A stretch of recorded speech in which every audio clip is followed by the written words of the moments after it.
Maths by Vinita Chaudhary YouTube channel पर आपका स्वागत है। हमारा टॉपिक चल रहा था नंबर सिस्टम। इसके जो क्वेश्चंस है वो हमने करवा दिए और जो एग्जाम में आए हुए क्वेश्चन प्रीवियस ईयर जो एग्जाम में क्वेश्चन आए हुए हैं नंबर सिस्टम से रिलेटेड वो क्वेश्चन मैं आपको करवाने वाली हूँ। RPSC second grade RPSC previous year question.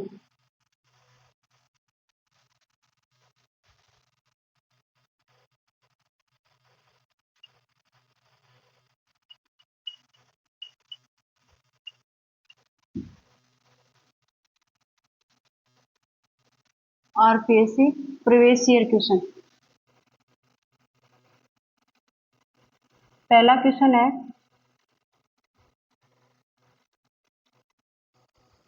इसमें वो क्वेश्चन भी आएंगे जो मैंने पहले भी करवा दिए लेकिन जो एग्जाम में आए हुए हैं इसलिए इसको दोबारा करवा रही हूँ।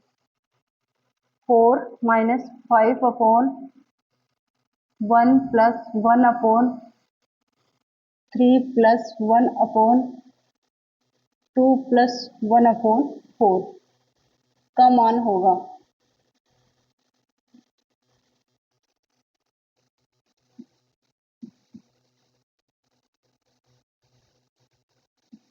ये एग्जाम में कौन सी में आया हुआ है? 2010 में।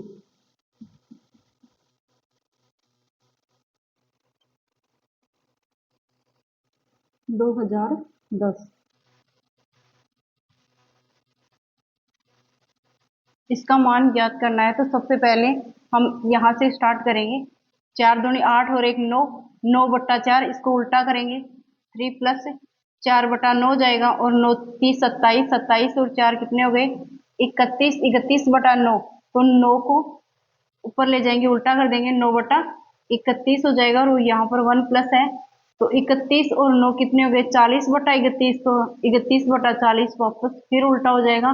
यहाँ तक आ गए हम 5 गुणा में क्योंकि 1 तक तो यहाँ तो आ गया फिर 5 गुणा में और 4 माइनस ये आ गया लास्ट हमारी स्टेप। तो ये क्या हो जाएगी 8 पंजू 40 और 8 लघुत्तम लिया 8 लघुत्तम है तो 8 तो 32, 32 माइनस 31 क्या हो गया 1/8। सबसे पहले क्या करेंगे सबसे पहले यहाँ से कैलकुलेशन स्टार्ट करेंगे तो 4 दूनी 8 और 1 9, 9/4 4/9 इसको उल्टा कर देंगे फिर 3 प्लस हो रहा है तो 9 9 30 27, 27 और 4 31, 31/9 आ गया तो 9/31 हम उल्टा कर देंगे 9/31 1 प्लस के साथ है तो 31 और 9 कितने हो गए 40/31 और उल्टा करेंगे तो क्या हो जाएगा 31/40 और वो 5 गुणा में है तो 5 के पहाड़े से काटेंगे तो 8 बार और फिर 8 लघुत्तम है 8 तो 32, 32 माइनस 31 कितना हो गया 1/8। ये हमारा इस क्वेश्चन का आंसर। ये हमने पहले भी करवा दिया है लेकिन ये जो एग्जाम में आया हुआ है इसलिए इसको दोबारा करवा रही हूँ। इसका आंसर क्या होगा 1/8।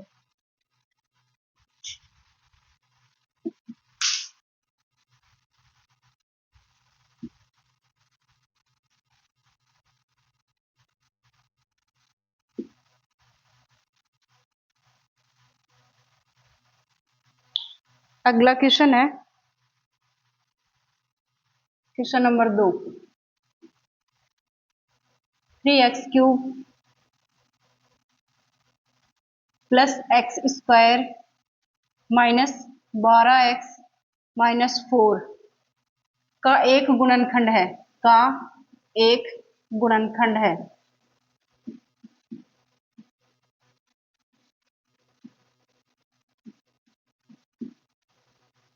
एक गुणनखंड है सबसे पहले हम कैलकुलेशन करेंगे तो क्या करेंगे क्यूब है तो x के मान 3 आएंगे 3 x के मान 3 आएंगे तो इसके x की जगह पर 1 2 3 ये रख के देखेंगे बाद में इसका कैलकुलेशन होगा।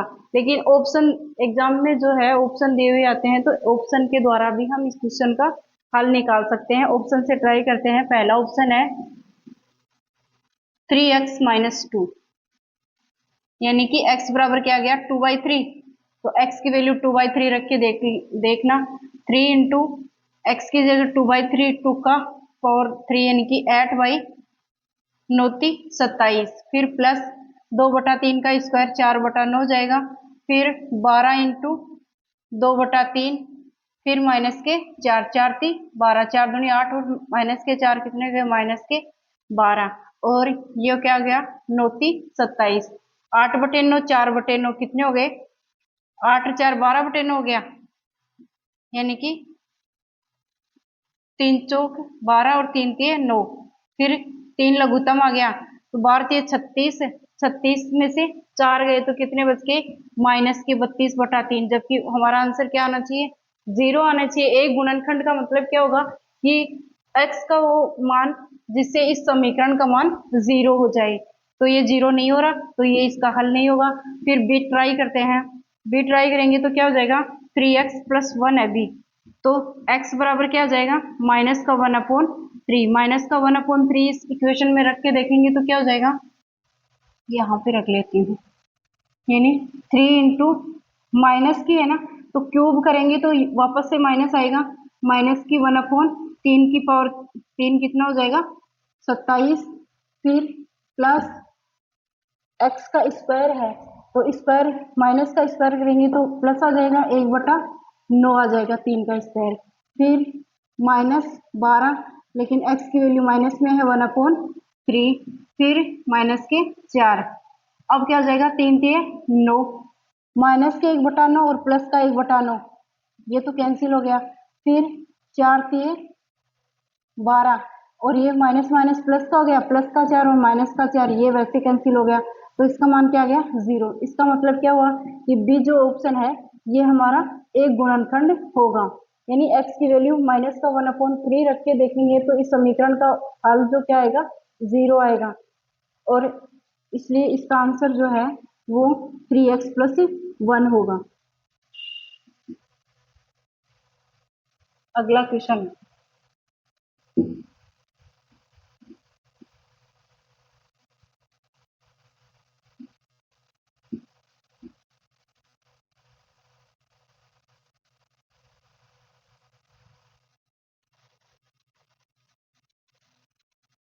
क्वेश्चन नंबर 3,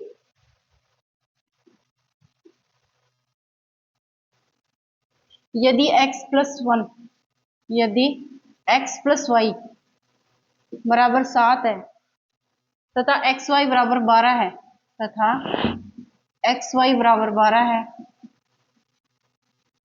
हो तो x² + y² का मान क्या होगा।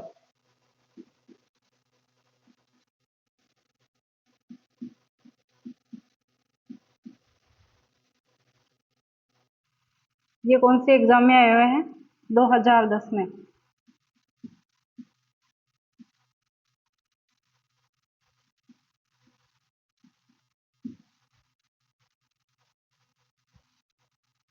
ये x + y बराबर 7 है, एक्स वाई की वैल्यू दे रखी है, x² + y² का मान निकालना है, तो इसका स्क्वायर कर देंगे, x² + y² + 2xy बराबर कितना हो जाएगा, 49।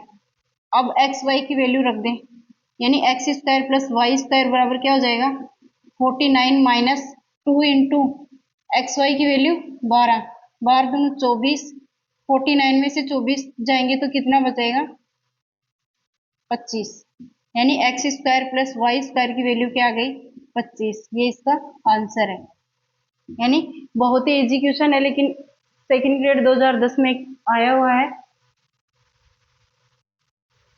इजी क्वेश्चन भी पहले इजी क्वेश्चन आते थे, लेकिन अब इतने इजी क्वेश्चन नहीं आएंगे।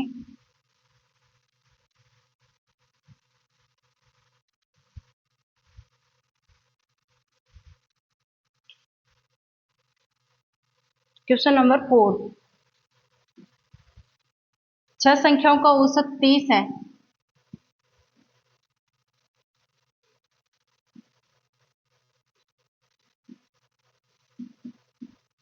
औसत 30 है,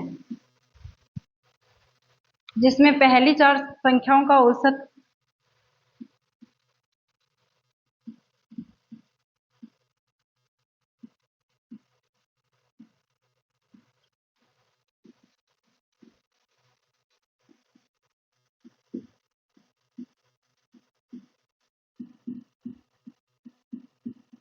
25 है तथा अंतिम तीन संख्याओं का औसत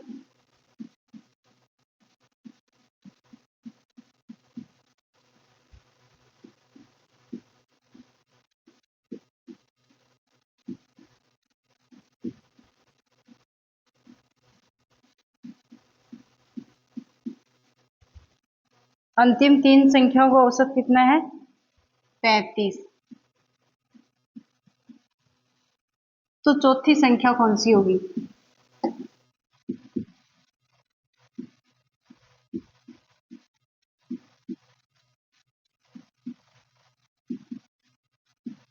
चौथी संख्या क्या होगी? अब इसमें क्या करेंगे, छह संख्याओं का औसत दे रखा है, मान ली छह, मान लो या तो कि A1 plus A2 plus A3 plus A4 plus A5 plus A6 बटे औसत ऐसे ही तो निकालते हैं 6/30। तो 6 को इधर गुणा कर देंगे, 36 18, 36 18 180, यानी छह संख्याओं का योगफल कितना आ गया 180, जिसमें पहली चार संख्याओं का औसत 25 है, यानी पहली संख्या चार संख्या A3 A4 इसके औसत कितना है 25 है, और बटे 4 करेंगे, 4 को 25 से गुणा करेंगे तो 100 आ जाएगा, यानी इन चार संख्याओं का योग कितना हो गया 100। ये इक्वेशन 1, ये इक्वेशन 2, और अंतिम तीन संख्याओं का औसत 35, अंतिम तीन संख्याएं यानी A5 A4, छह तो है संख्याएं, A4 आ जाएगी दोबारा से, A5 A6, ये अंतिम तीन संख्याएं हैं A6 A5 और A4। इसका जो औसत है वो 35 है, 35 को हम 3 से गुणा करेंगे तो इसका योगफल आ जाएगा 35 दूनी 70 35 105। अब क्या किया कि छह संख्याओं का योग हमें 180 दे रखा है, अब इनसे छह संख्याओं का योग करेंगे, इन दोनों को योग करेंगे तो छह संख्याएं तो होगी, लेकिन A4 जो है वो डबल बार आएगी, तो डबल बार आएगी यानी कि A1 plus A2 plus A3 plus A4 plus A5 और A6, इसके अलावा क्या आएगी A4 एक बार और आएगी, क्योंकि दो बार ऐड हो जाएगी, ऐड करेंगे तो ये दो बार आएगी, इसका मतलब क्या हुआ 100 और 105 कितने हो गए 205, इसका योग कितना आ गया 205। अब इनका मान तो हमें 180 दे रखा है, एक यानी A1 से A6 तक जो योग है वो 180 है, प्लस A4 बराबर कितना हो जाएगा 205। अब A4 बराबर कितना हो जाएगा 205 माइनस 180, तो कितना आया 25, यानी A4 की वैल्यू क्या आ गई 25, यही हमारा आंसर है। चौथी संख्या ही तो पूछी है A4, A4 कितना आ गया 25, ये क्वेश्चन का आंसर है। यानी छह संख्याओं का औसत दे रखा है, पहली चार संख्याएं और अंतिम तीन संख्याएं, अंतिम तीन संख्याओं में भी चौथी संख्या फिर से ऐड हो रही है, यानी दो बार आ रही है, तो उसका एक बार इसको एक्स्ट्रा होगी, यानी 180 से एक बार एक्स्ट्रा होगी तो वो कितनी होगी 25, 25 इस क्वेश्चन का आंसर होगा।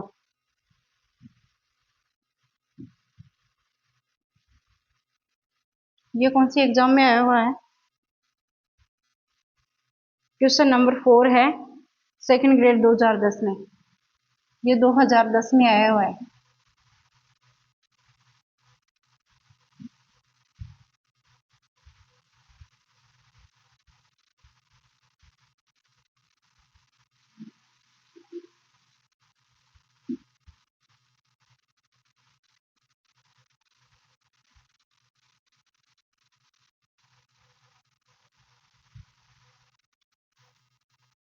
अगला क्वेश्चन है 5, क्वेश्चन नंबर 5,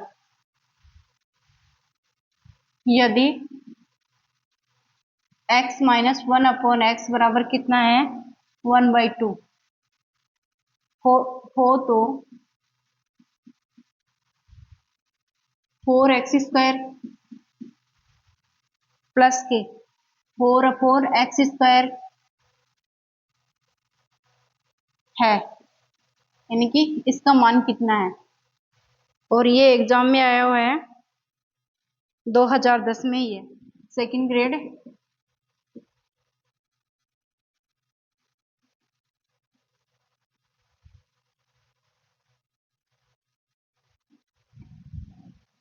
यानी x minus one upon x की वैल्यू हमें क्या दे रखी है, 1/2।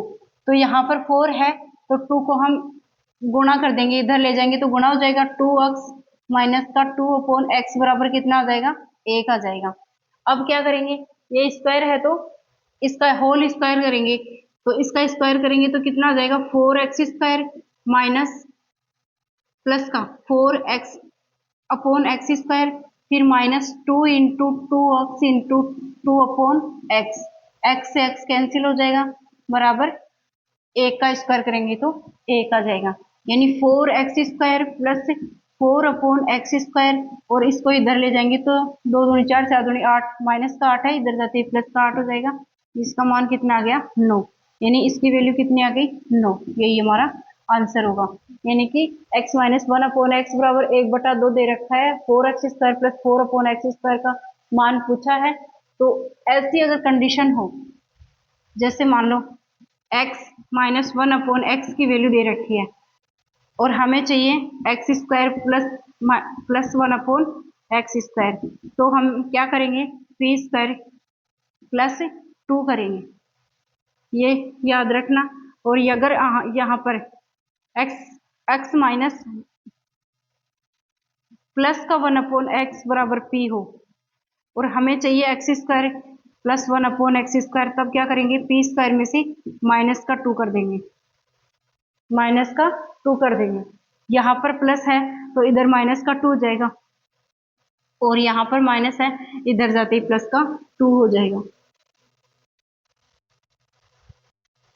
ये हम डायरेक्ट भी कर सकते हैं, जैसे ये हमारे पास स्टेप आ गई थी, तो हम क्या करते हैं, 1 का स्क्वायर, यहाँ पर माइनस है तो इधर प्लस का 2 करते हैं, 2 तो कर दिया, लेकिन यहाँ पर 2x और 2 अपॉन एक्स है, एक्स से कैंसिल हो जाएगा, लेकिन 2 इंटू 2 तो बचेगा, 2 इंटू 2, तो ये 8 और 1 9, ये यहाँ से डायरेक्ट भी आ सकता है। ये अगर ये हमें फॉर्मूले याद हैं तो हम डायरेक्ट भी कर सकते हैं, इस स्टेप के बाद में हम डायरेक्ट 9 जो है आंसर निकाल सकते हैं। ये एग्जाम 2010 में आया हुआ है, सेकेंड ग्रेड में।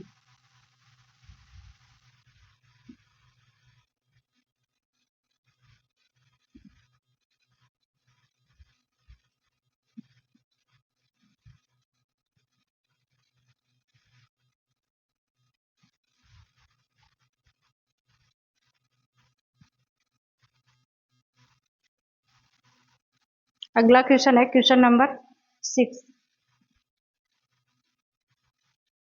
अगर समीकरण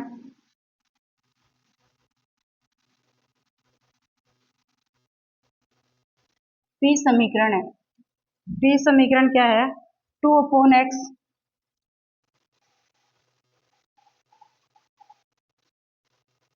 प्लस 3 अपॉन वाई बराबर 6, और क्यू समीकरण क्या है, 1 upon x plus 1 upon 2 y बराबर 2 हो, तो x बराबर 2 अपॉन 3 और y बराबर 1 संतुष्ट करते हैं।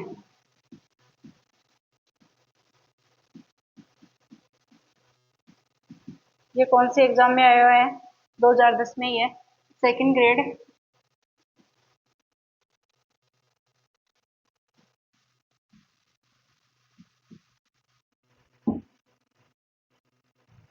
यानी कि x और y की जो वैल्यू है वो कौन से समीकरण को संतुष्ट करती है, या तो p को करती है या फिर q को करती है या फिर दोनों को करती है या दोनों को ही नहीं करती, ये हमारे ऑप्शन है। तो p में चेक करते हैं, x बराबर 2 अपॉन 3 रखेंगे तो 2 अपॉन एक्स की मान 2 अपॉन 3 प्लस 3 अपॉन वाई की वैल्यू 1 है, इसको उल्टा कर देंगे, 2 इंटू 3 अपॉन 2, 2 से 2 कैंसिल हो जाएगा, प्लस 3, 3 और 3 कितना आ गया, 6, यानी 6 से चाहिए, तो ये पी को तो संतुष्ट करती है। अब क्यू को और देखते हैं, क्यू में क्या है, 1 अपॉन एक्स, एक्स की वैल्यू क्या है 2 upon 3 plus 1 upon 2 into y की वैल्यू क्या है 1।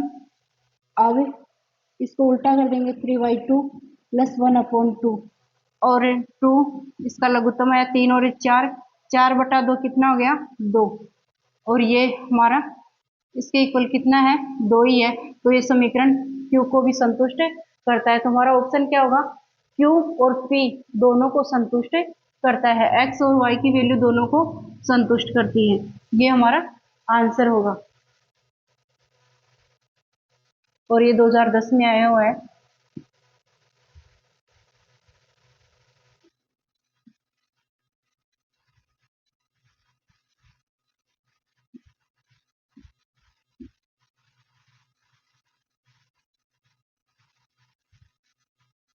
आप ये मत सोचना कि 2010 में इतने क्वेश्चन कैसे आ गए, क्योंकि ये जो संस्कृत डिपार्टमेंट से जो एग्जाम हुई थी सेकंड ग्रेड की, उसके और जो सामान्य शिक्षा में जो सेकंड ग्रेड के आए हुए हैं, उसके दोनों के हैं, मिक्स हैं। अगला क्वेश्चन है क्वेश्चन नंबर 7। के किस मान के लिए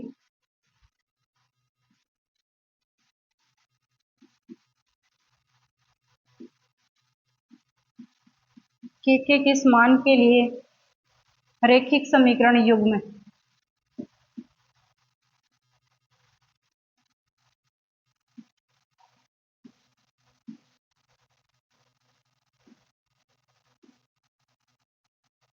के एक्स प्लस 3y माइनस के बराबर 0, 12x प्लस के वाई माइनस के बराबर 0 के अनंत हल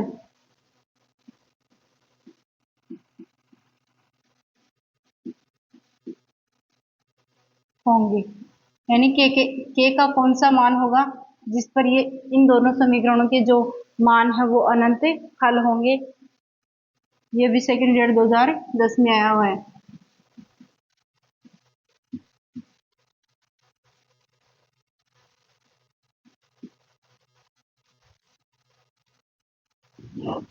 के किस मान के लिए रैखिक समीकरण युग्म में इसके अनंत हल होंगे। देखना 3 कंडीशन है, यानी a1 अपॉन a2 बराबर b1 अपॉन b2 बराबर c1 अपॉन c2। अगर ये वाली कंडीशन है तो क्या होगा, अनंत हल होंगे। ये छोटा है, अनंत हल होंगे।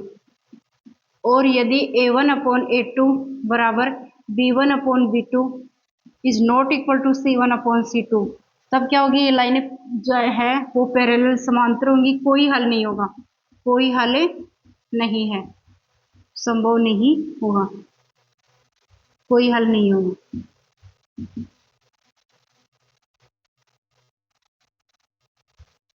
और यदि कंडीशन क्या है, a1 upon a2 is not equal to b1 upon b2, आगे चाहे कुछ भी हो c1 अपॉन c2, तब क्या होगा, अद्वितीय हल होगा।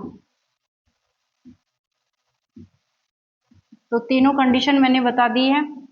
अनंत हल के लिए दे रखा है तो अनंत हल के लिए ये कंडीशन लागू करेंगे तो के का मान आ जाएगा, यानी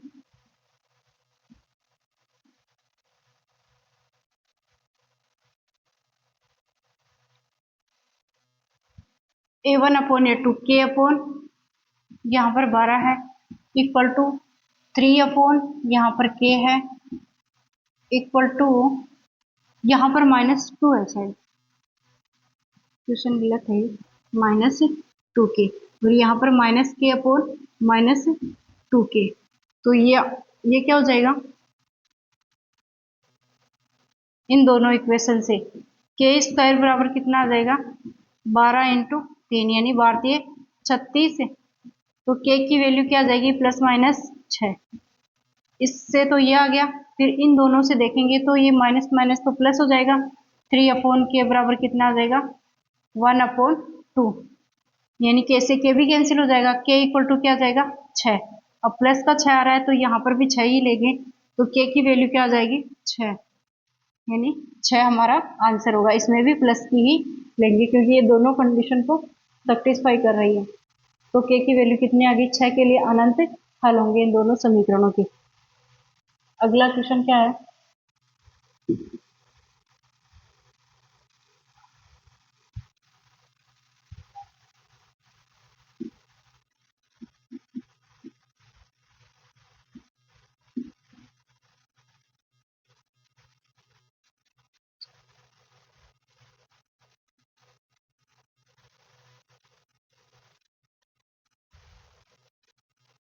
क्वेश्चन नंबर 8,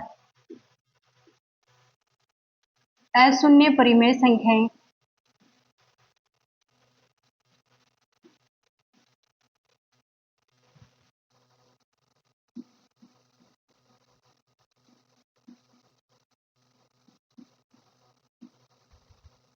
एवं अपरिमेय संख्याओं का गुणनफल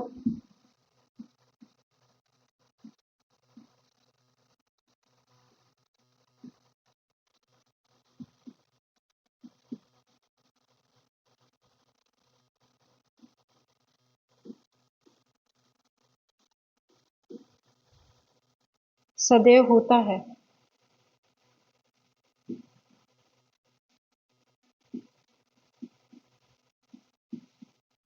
अशून्य परिमेय संख्याएं और अपरिमेय संख्याओं का गुणनफल हमेशा अपरिमेय संख्या ही होगा। अपरिमेय संख्या, अब देखना इसके लिए कंडीशन बता देती हूं मैं। पहली क्या है, परिमेय प्लस परिमेय, तो वो क्या होगी, परिमेय होगी।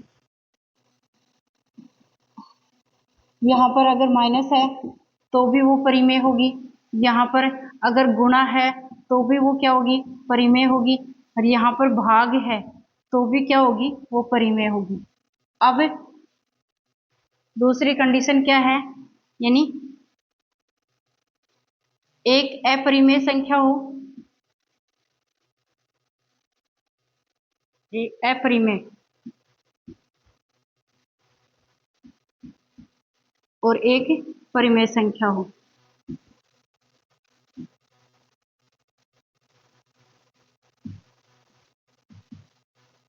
तब क्या होगा, अपरिमेय और परिमेय दोनों के जब प्लस होगा ना, परिमेय प्लस अपरिमेय, तब क्या आएगा, अपरिमेय। माइनस होगा तो भी अपरिमेय, गुणा होगा तो भी अपरिमेय, और यदि भाग होगा तो भी अपरिमेय। और तीसरी कंडीशन है अपरिमेय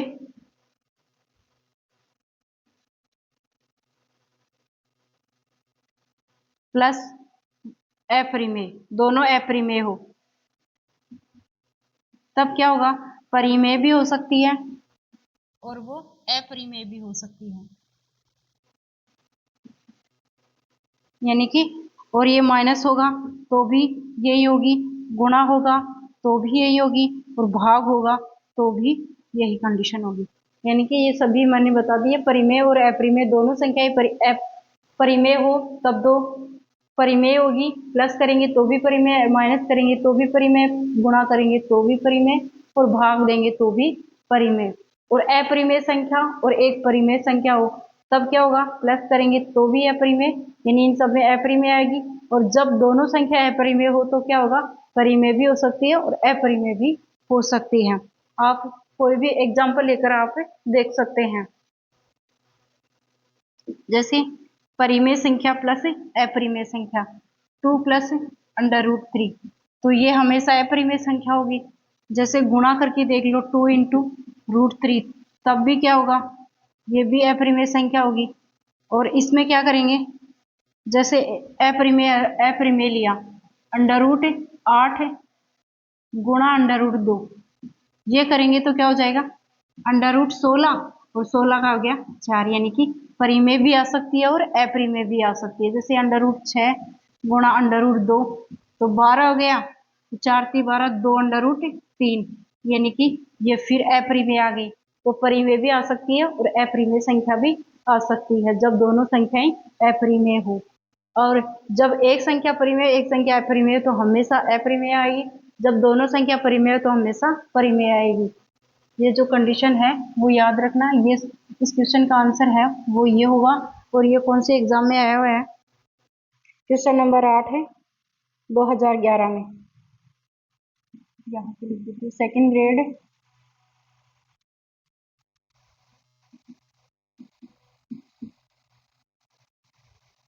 2011।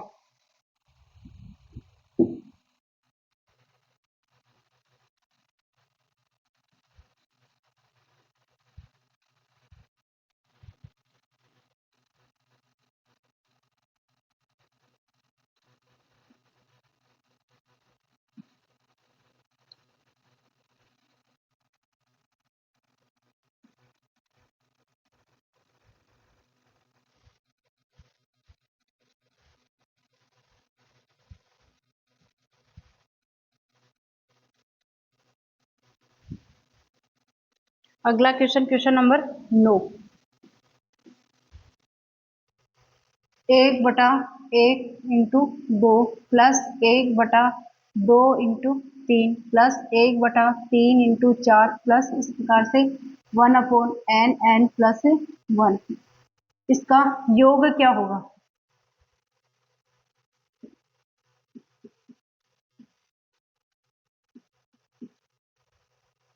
यानी कि सबसे पहले तो हम क्या करेंगे, सबसे पहले तो इसको हल करना मैं बता देती हूँ, फिर हम ऑप्शन के द्वारा तुरंत हल कर सकते हैं। जैसे 1 ये है तो 1 - 1/2 भी लिख सकते हैं इसको, फिर वापस से 1/2 आ जाएगा। 1/6 को हम क्या लिख सकते हैं, 1/2 - 1/3 लिख सकते हैं, यानी कि 3 - 2 वापस 1/6 आ जाएगा। इसको हम क्या लिख सकते हैं, 1/3 - 1/4 लिख सकते हैं। इस प्रकार से इसको क्या लिखेंगे, 1/n - 1/n प्लस 1 ये लिख सकते हैं। अब दूसरी संख्या है वो कैंसिल हो रही है इससे, ये इससे हो रही है, ये आगे इससे हो जाएगी, फिर लास्ट वाली संख्या बचेगी और एक फर्स्ट बचेगी। 1 - 1/n plus 1, n plus 1 - 1/n plus 1, यानी कि n/n प्लस 1 ये इसका आंसर होगा। और डायरेक्ट भी हम कर सकते हैं, कैसे, जैसे ऑप्शन है 1/n प्लस 1, तो हम n के बराबर 1 रखेंगे तो ये हमारी ये संख्या आनी चाहिए, यानी पहले ऑप्शन पूरे लिख देती हूँ। बी है n(n-1) और सी है n/n प्लस 1 और डी है 2n/n प्लस 1। सबसे पहले क्या करेंगे, n बराबर 1 रखेंगे, 1 रखते ही हमारा 1/2 आना चाहिए, 1/1 प्लस 1 यानी 1/2, यहाँ पर तो ये तो आ रहा है। फिर क्या करेंगे, इसको भी चेक करेंगे, यहाँ पर 1 माइनस 1 यानी ये 0 हो जाएगा, ये नहीं होगा।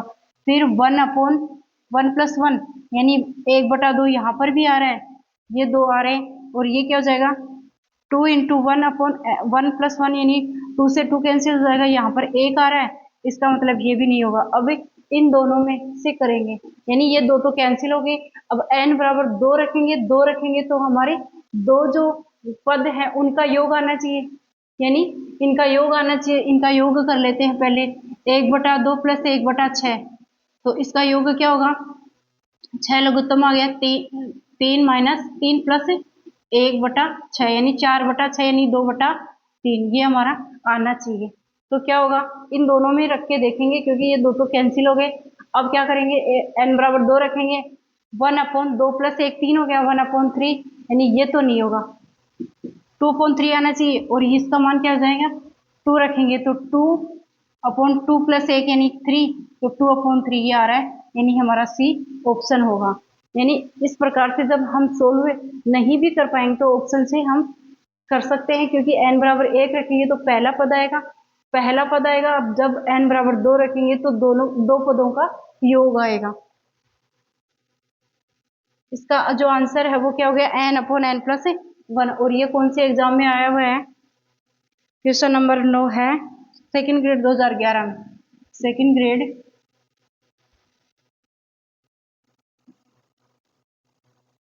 2011। अगला क्वेश्चन,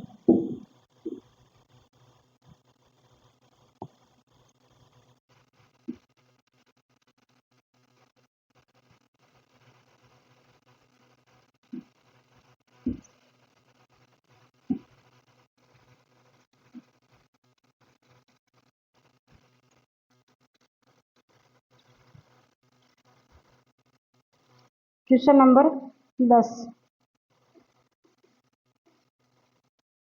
यदि m की पावर n, यदि m की पावर n बराबर कितनी है, 343 हो,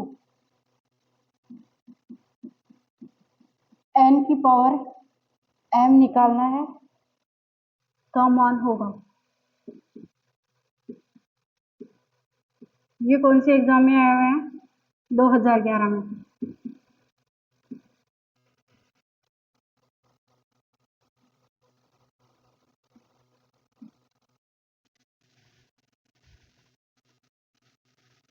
m की पावर n बराबर 343। तो किस की पावर करें कि 343 आ जाए, तो हम क्या कर सकते हैं, 7 की पावर 3। इसकी वैल्यू कितनी आती है, 343। यहाँ पर n की वैल्यू 3 है और m की वैल्यू 7 है। m की वैल्यू 7 है और n की वैल्यू 3 है, तो 3 की पावर क्या करेंगे, 7, क्योंकि हमें क्या चाहिए, n की पावर m, तो 3 की पावर 7 करेंगे। 3 की पावर 7 करेंगे तो क्या हो जाएगा, 4 तक तो क्या होगा, 81, यानी तीन तीन को 7 बार लिख कर गुणा करेंगे। 1 2 3 4 5 6 7, 7 बार लिख करके गुणा करेंगे। तो 3 3 9 9 3 27 27 81 81, और 3 से करेंगे तो 243। फिर 43 को इससे 9 से कर लेंगे, 9 से करेंगे तो क्या हो जाएगा, 9 3 27, 9 चौका 36 और 2 38, और 9 दूनी 9 दूनी 18, 18 और 3 कितने हो गए, 18 और 3 21, यानी 2187। इसकी वैल्यू कितनी आ गई, 21 इंटू 27 करेंगे तो इसकी वैल्यू क्या आ जाएगी, 2187। ये इसका आंसर होगा। हमारा क्वेश्चन क्या है, m की पावर n बराबर 343 है, यानी कि ये 7 की पावर 3 है, तो m की जगह तो क्या है, m की जगह तो 7 है और n की जगह 3 है, तो n की पावर m करेंगे तो हमारा आंसर क्या आएगा, 2187। ये एग्जाम कौन सी में आया है, 2011 में। अब अगला क्वेश्चन करते हैं।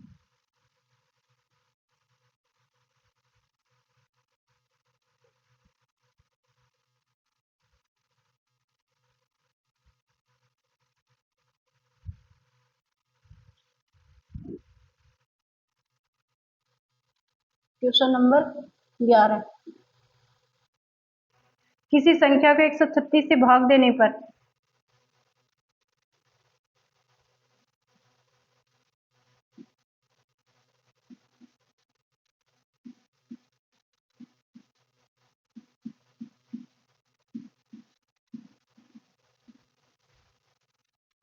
शेषफल 36 प्राप्त, शेषफल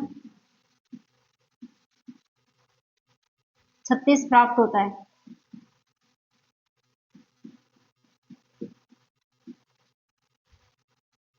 यदि उसी संख्या को 17 से भाग दें, यदि उसी संख्या को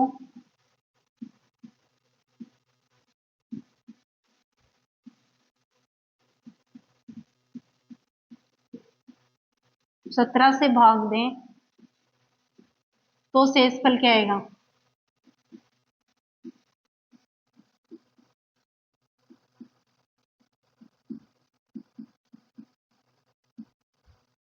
यानी कि ऐसे क्वेश्चन मैंने 2-3 बार करवा चुके हैं, 2-3 बार करवा दिए हैं।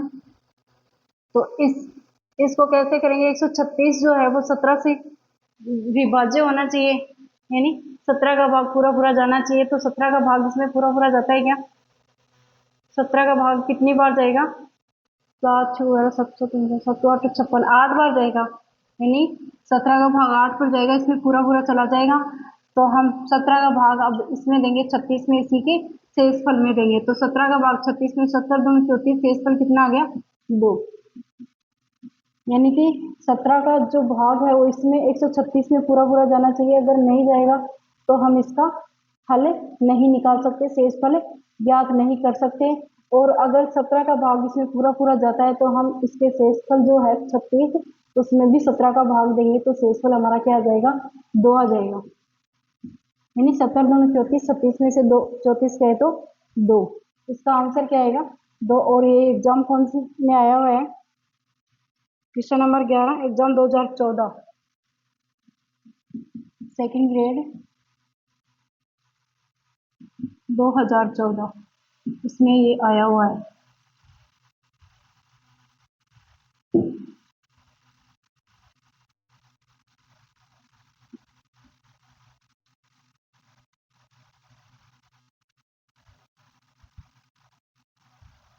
अगला question,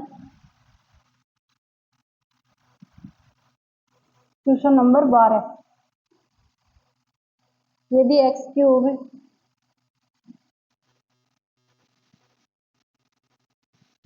plus 10x² plus mx plus n के दो गुणनखंड क्रमशः से है।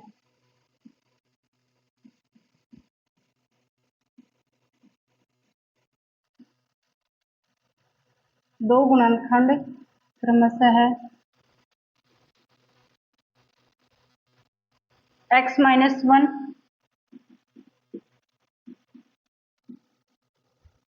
तथा x+2 हो,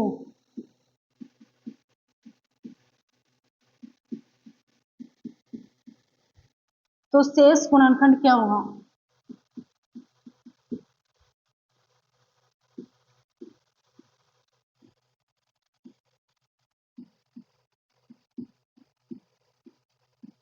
ये हमारा क्वेश्चन है और एग्जाम कौन सी में आया हुआ है?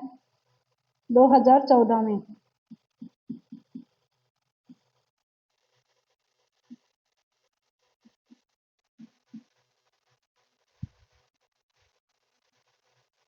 यानी ये हमारा समीकरण है, इसका एक गुणनखंड तो x-1 है और एक गुणनखंड x+2 है। क्योंकि x³ है तो इसके 3 गुणनखंड होंगे, तो तीसरा जो गुणनखंड है वो कौन सा होगा? या तो हम इन दोनों को गुणा करके एक जो है वो ऑप्शन से ले लेंगे, फिर ये समीकरण आ जाएगी। और यदि या फिर हम क्या करेंगे कि x=1 और x=-2 रख के m और n की मान निकालेंगे, फिर इस समीकरण में रखेंगे और फिर ऑप्शन से चेक करेंगे। तो सबसे पहले हम इन दोनों को गुणा ही कर लेते हैं। x-1 को x+2 से किया, क्या हो जाएगा? x² माइनस का x और प्लस का 2 कितना हो गया? प्लस का x और फिर माइनस प्लस से माइनस का 2, यानी ये हमारा इन दोनों को गुणा करने से आया। और हमारा ऑप्शन जो है वो क्या है? तीसरे ऑप्शन से इसको गुणा करेंगे तो ये हमारा समीकरण आ जाएगा, यानी x³ m और n का मान भी मत निकलने दो, क्योंकि x³ का गुणांक और x² का गुणांक मिल जाएगा, वही समीकरण का गुणनखंड होगा। हम क्या करेंगे? ऑप्शन से चेक करेंगे।